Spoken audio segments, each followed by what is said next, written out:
Every morning at exactly 6:45, my chickens would start clucking like the world was ending.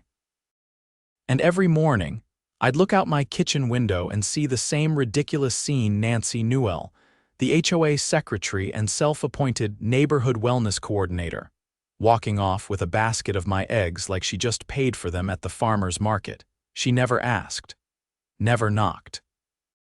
Just strolled into my backyard, straight into the coop, snatched up a dozen brown-shelled beauties, and left like the queen of scrambled breakfast. I'm Rowan Zeller. I moved to this neighborhood 2 years ago because it was quiet, had space, and there wasn't a Starbucks within 10 miles. I spent my weekends fixing up the old ranch house and built a coop for my hens, 6 Rhode Island Reds, all named after 80s action heroes. They lay good eggs, real good, and Nancy knew it. "Hey, you gonna leave me a tip next time?" I shouted one morning as she strutted across her lawn in flip-flops and a sun hat big enough to land a plane on. She didn't even turn around. "HOA regulations allow me to inspect livestock for health and safety," she yelled back. "I'm just making sure no one gets salmonella." It was a lie. I checked the HOA bylaws cover to cover, not a single clause about egg inspections. But Nancy liked to twist rules like balloon animals.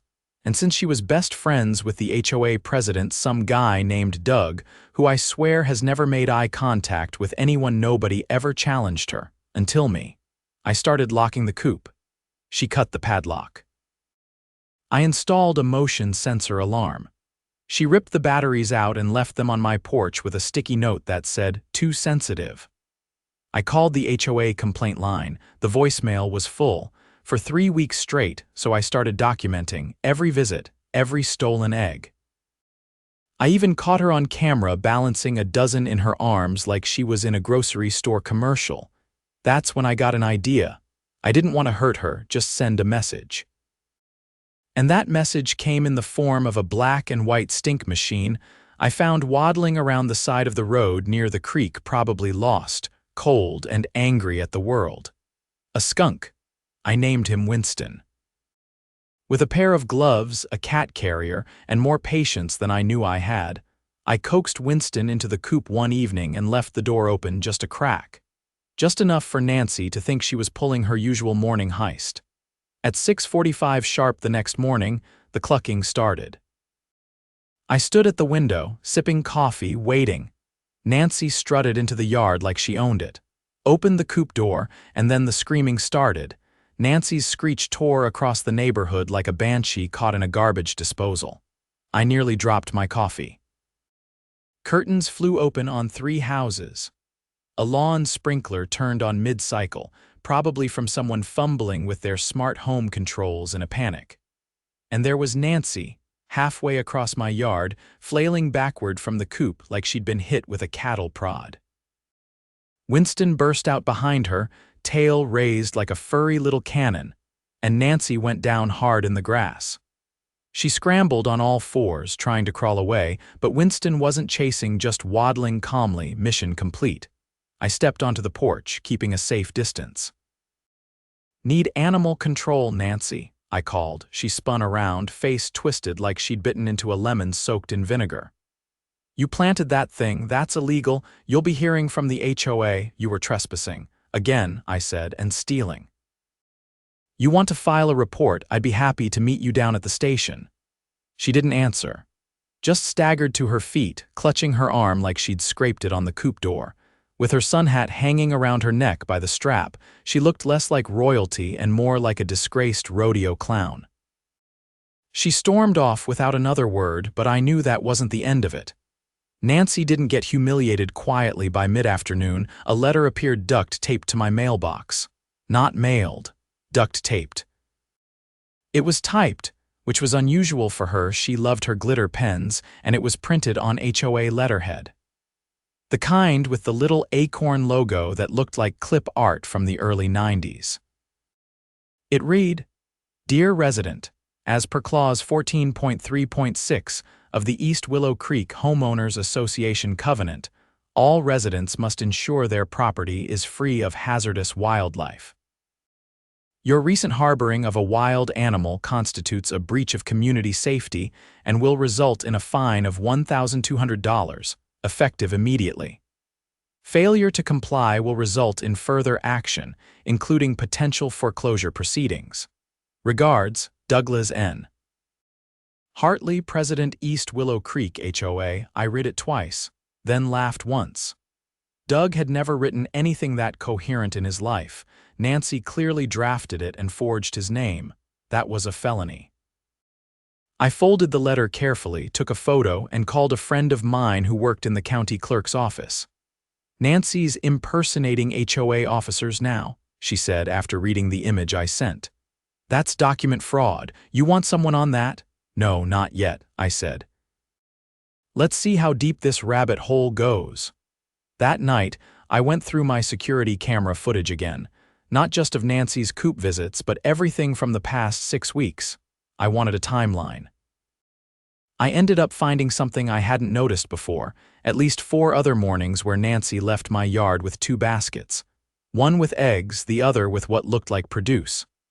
Peppers, tomatoes, even a few squash. I didn't have a vegetable garden. I checked the neighborhood group chat. A few elderly neighbors had been complaining about missing crops. One even mentioned a fox or something getting into their raised beds. I knew better. 3 nights later, I set up a second camera, this one facing the community garden at the end of the cul-de-sac. It was supposed to be locked after dark, with access only for registered plot holders. The HOA controlled the keys.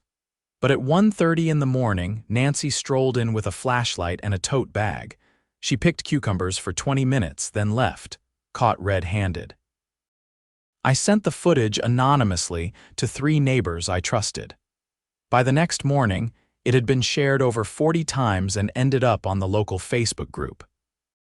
One of the members, a retired municipal attorney named Gloria, posted a breakdown of the penalties for HOA board misconduct, including theft from common property. Doug, the HOA president, tried to do damage control. He posted a comment saying the video was taken out of context and that Nancy was performing maintenance checks. He deleted it an hour later after someone pointed out she'd stuffed half the lettuce into her purse. The next day, I got a knock on my door. Not a frantic one, not angry.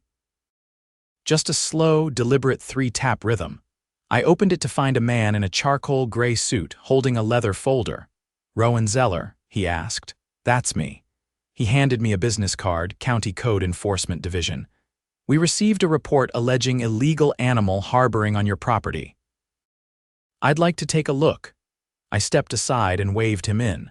"Sure, but be warned, my only illegal activity is naming my chickens after action stars," he chuckled.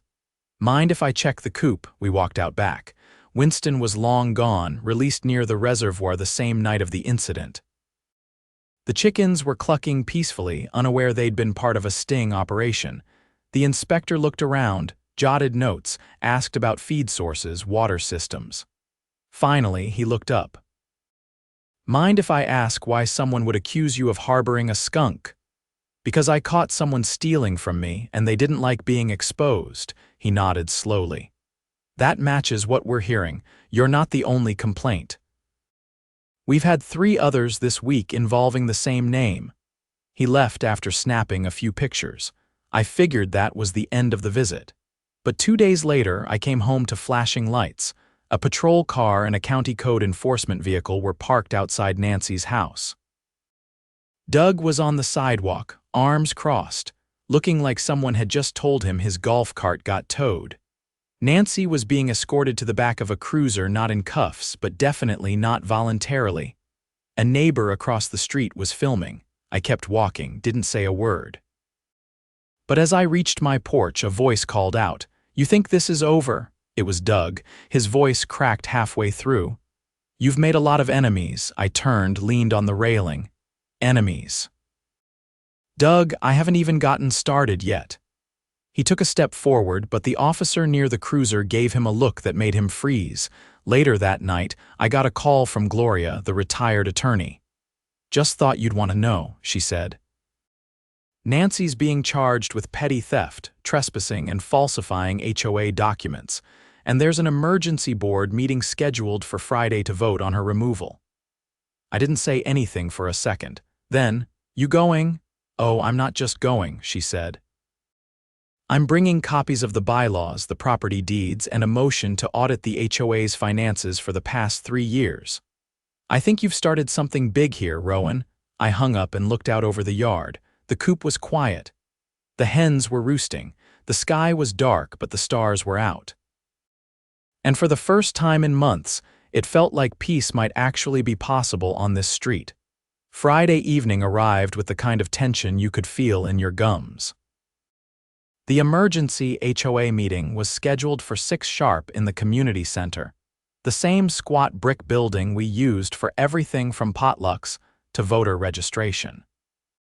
But tonight, the folding chairs were set up in tight rows, facing a long table with microphones plugged into a portable PA system that always buzzed faintly, no matter how many times someone adjusted the volume.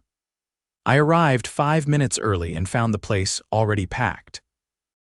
People who barely waved at each other on trash day were now clustered together, whispering, eyes flicking toward the front table like a firing squad might show up instead of the board. Doug sat dead center, jaw working like he was chewing gravel. To his left was a nervous-looking woman I recognized as Lisa, the treasurer, flipping through a manila folder like it held the secrets to surviving the apocalypse. Nancy's seat was empty. I took a seat near the back beside Gloria, who was calmly placing 3 thick binders on the chair beside her. "Everything's labeled by year," she said, not looking up. "Original budgets, amended budgets, disbursement logs, and a list of vendors that don't seem to exist. It's going to get loud." Doug tapped the mic, leaned in. "We're calling to order this emergency session of the East Willow Creek Homeowners Association regarding recent events." He cleared his throat. "A vote will be held tonight concerning board member misconduct. But first, the floor is open for resident testimony." Gloria stood before the mic finished buzzing. "Let's not waste time," she said. "I move to remove Nancy Newell from the board for violations of Articles 2, 4, and 7 of the HOA Charter. I also request a full audit of HOA financial records for the past 5 fiscal years, based on discrepancies I'll now outline." Doug's hand shot up. "Objection, you're not in court, Doug," she cut in. "And you don't get to object to facts." She passed copies of her documentation down the table. Lisa looked like she wanted to vanish into her sweater. Doug flipped through the pages with jerky, frustrated fingers, muttering to himself.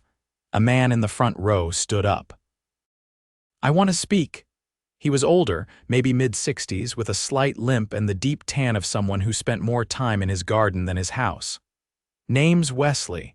I'm the one who lost half my tomato crop last month, thought it was raccoons." Turns out it was Nancy's tote bag. More voices chimed in. A woman near the back said she'd caught Nancy trying to pry open her compost bin. Another neighbor said her backyard gate had been left open 3 mornings in a row, something that had never happened before. Gloria raised her hand again. And then there's the impersonation of the HOA president's authority, which is a criminal offense under county statute. Doug rubbed his temples. "Let's be reasonable. Nancy's not here to defend herself, and we don't have all the facts yet. We have footage," I said, standing. "I brought a flash drive. You can see her entering private property, more than once, carrying stolen produce, and that letter she left on my mailbox, I had it verified by a handwriting analyst. It's not Doug's signature." "It's hers," Gloria added, "and I confirmed with the county clerk that letterhead isn't authorized. It's a printout from a discontinued template. It hasn't been used officially in over 6 years." Silence fell over the room like a dropped curtain. Lisa finally spoke. Her voice was small but steady. "I also need to disclose something. There's been an account under the HOA's name that Nancy opened without board approval. It was being used for beautification expenses, but I traced the transactions. There are withdrawals at a boutique grocery store 30 miles away, weekly, always on Sunday afternoons." Doug looked like he'd been hit with a sandbag. "You never said anything?" I didn't know until yesterday, Lisa said. I thought it was a landscaping vendor. The names were fake. I only caught it because one of the receipts was left in the printer tray. Before Doug could respond, the doors swung open at the back. 2 officers entered, one in uniform, the other in plain clothes with a badge clipped to his belt.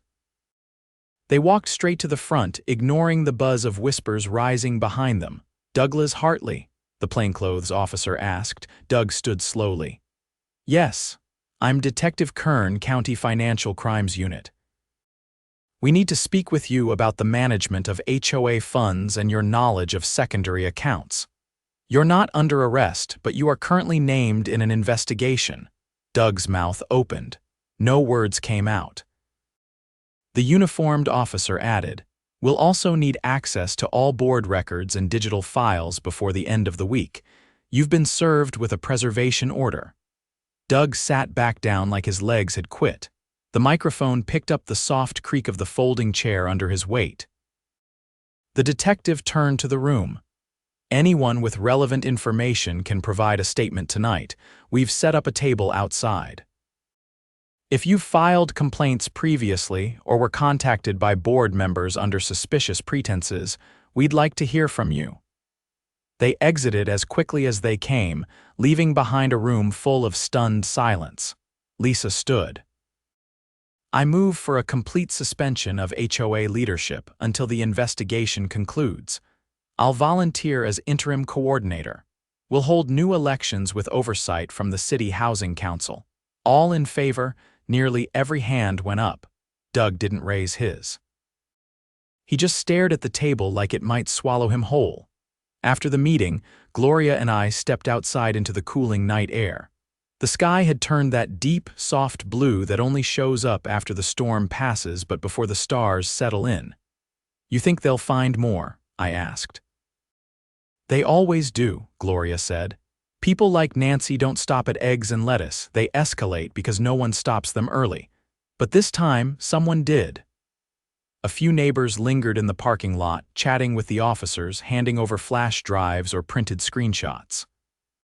One woman had a clipboard and was collecting signatures for a petition to ban board members from holding multiple committee positions. Someone else was passing out homemade cookies. It felt like a neighborhood again. As I walked home, I passed Nancy's house. The windows were dark. The porch light was off.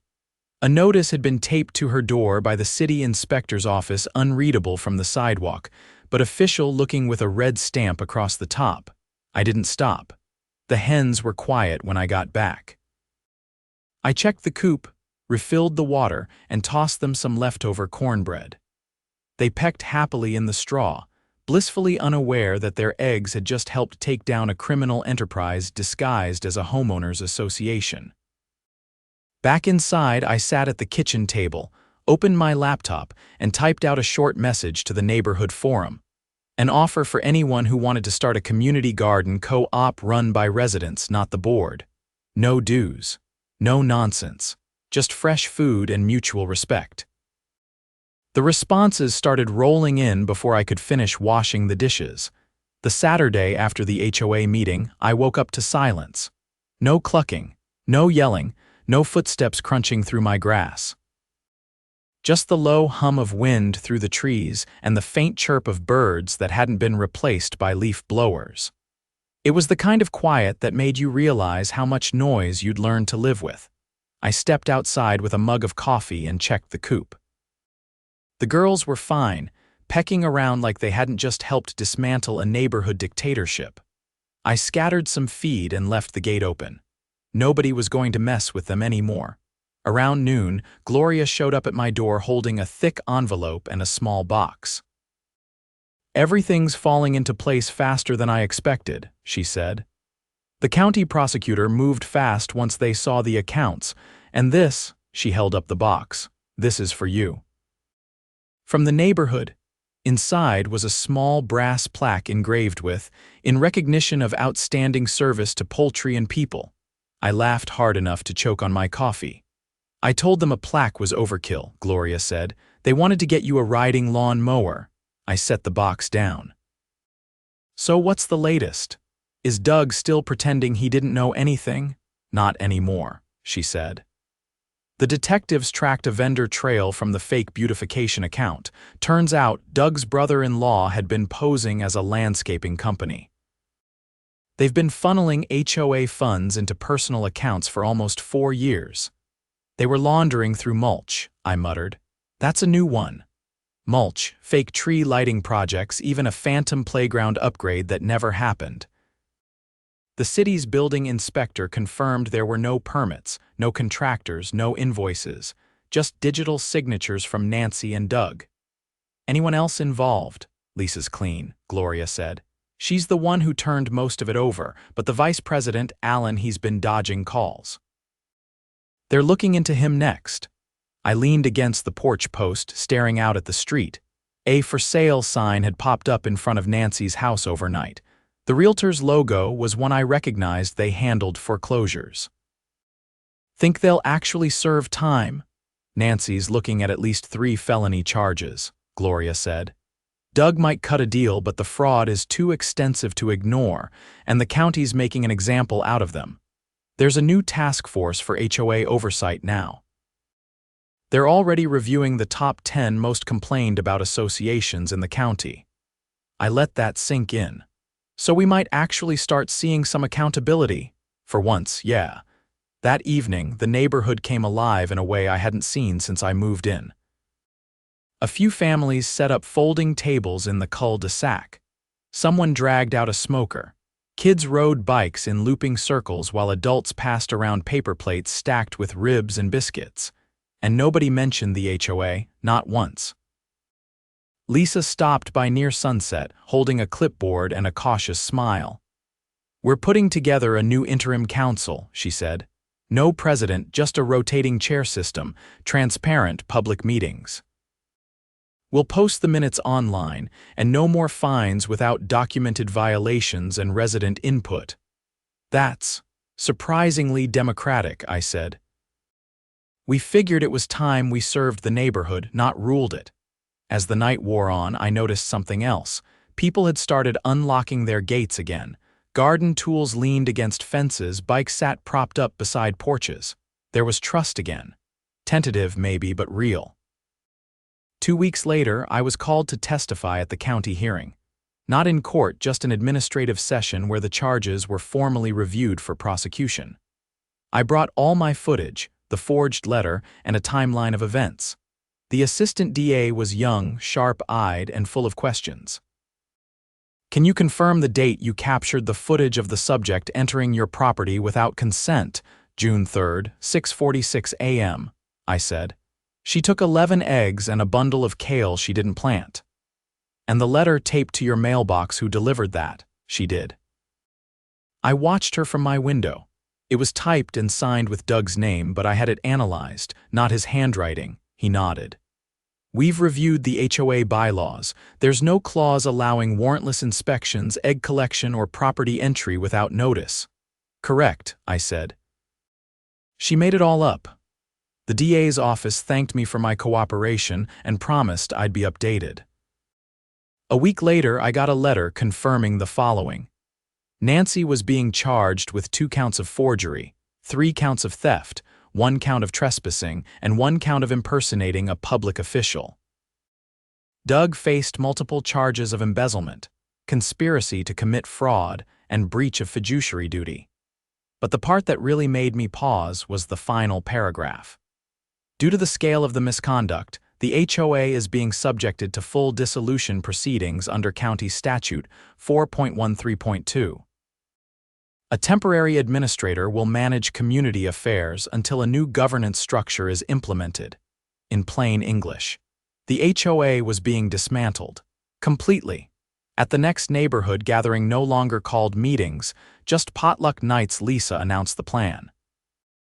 The HOA's assets would be liquidated, debts settled, and a new voluntary neighborhood committee would take its place. No fines. No mandatory dues, just a shared agreement to maintain common spaces and help one another out. I was asked to join the new committee. I said no. I'm flattered, I told them, but I've got chickens to raise and a garden to dig. Instead, I helped build the new community garden. It took a weekend, a lot of borrowed tools, and more pizza than anyone should eat in 48 hours. But by Sunday night, we had 10 raised beds, a compost station, and a rainwater barrel system. Wesley planted tomatoes. Gloria started a row of pole beans, and I dedicated one plot to herbs and greens. The sign I posted read, "Community use, take what you need, leave what you can." Late one evening, as I was watering the basil, a quiet voice spoke over the fence. "You know," Gloria said, "you could have just called animal control that first time." "Yeah," I said. "But then a skunk wouldn't have gotten the credit he deserved." She laughed harder than I'd ever heard her. Winston the whistleblower. Who knew? I capped the hose and sat on the edge of the bed. The sun was lowering behind the rooftops, casting everything in amber and gold. The air smelled like warm soil and honeysuckle. "Do you think she ever thought she was doing the right thing?" I asked. Gloria didn't answer for a while. "Then, maybe. But people like her confuse control with care. They think micromanaging is service, but it's not. It's just fear with a clipboard." We sat in silence for a while, watching bees dance between the flowers. Eventually, she stood. "Well, I've got a lemon pie in the oven and no one to eat it with. You hungry?" "Always." As we walked back toward the houses, I passed the coop. The girls were already bedding down, feathers tucked in, one of them letting out a sleepy cluck. I paused, then scratched Winston's name into the corner of the coop frame with a pocket knife. Just small. Just enough to remember, because sometimes the smallest acts create the biggest change. And sometimes, it only takes a skunk to clear the air.